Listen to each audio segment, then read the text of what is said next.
আগামীকাল বাংলাদেশের প্রতিটি গুরুত্বপূর্ণ ভবনগুলোতে এবং বাসাবাড়ির বিল্ডিং এর সাথে প্যালেস্টাইনের পতাকা উত্তোলন করে আমরা প্যালেস্টাইনের গাজাবাসীদের জন্য সমর্থন জ্ঞাপন করার জন্য ইসলামী ছাত্র শিবির কর্মসূচি ঘোষণা করেছি। তুমি কোরআনে বলেছো ওয়ানজালা জুনুদান লাম তারাহা, আমি এমন সেনাবাহিনী পাঠাবো যা তোমরা দেখবে না। রব্বুল আলামিন মুসলমানদের সহযোগিতার জন্য আল্লাহ রব্বুল আলামিন তুমি আবার তোমার সেই বাহিনীকে প্রেরণ করো। তুমি কোরআনে বলেছো ওয়ানজালা জুনুদান লাম তারাহা, আমি এমন সেনাবাহিনী পাঠাবো যা তোমরা দেখবে না। রব্বুল আলামিন মুসলমানদের সহযোগিতার জন্য আল্লাহ রব্বুল আলামিন তুমি আবার তোমার সেই বাহিনীকে প্রেরণ করো।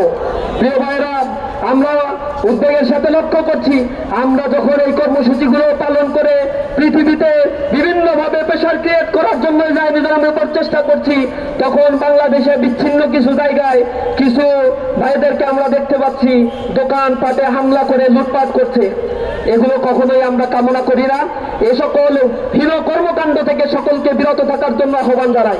পাশাপাশি আগামীকাল বাংলাদেশের প্রতিটি গুরুত্বপূর্ণ ভবনগুলোতে এবং বাসাবাড়ির বিল্ডিং এর সাথে প্যালেস্টাইনের পতাকা উত্তোলন করে আমরা প্যালেস্টাইনের গাজাবাসীদের জন্য সমর্থন জ্ঞাপন করার জন্য ইসলামী ছাত্র শিবির কর্মসূচি ঘোষণা করেছি।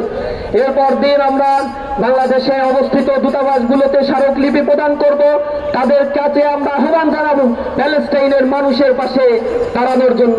তাদের খাদ্য সংগ্রহ, তাদের সাধ্যের স্বাভাবিক প্রবাহ যেন ঠিক থাকে, এই রাষ্ট্রকে আবার পুনর্গঠন করার জন্য মুসলিম উম্মাহের কাছে আমরা উদাত্ত আহ্বান জানাবো। এরপর দিন আমাদের জেলা ভিত্তিক প্রতিটি জেলা শহরে মাস গ্যাদারিং প্রোগ্রাম রয়েছে। আমরা প্রতিটি জেলা শহর থেকে প্রতিবাদের ঝড় উঠাবো ইনশাআল্লাহ। আগামী 12 তারিখ আপনারা জানেন বাংলাদেশের আলেম শ্রেণী, বিভিন্ন শ্রেণী পেশার মানুষেরা এক বিক্ষোভ গণ অবস্থান কর্মসূচি ঘোষণা দিয়েছে। আমরা তাতে পূর্ণ সমর্থন জ্ঞাপন করছি।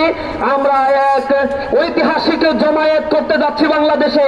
সারা পৃথিবী এই জমায়েত দেখে ইনশাআল্লাহ তারা বুঝতে পারবে মুসলিমরা এই ফিলিস্তিনের ইস্যুতে, আল আকসা আল কুদসের ইস্যুতে আমরা ঐক্যবদ্ধ রয়েছি।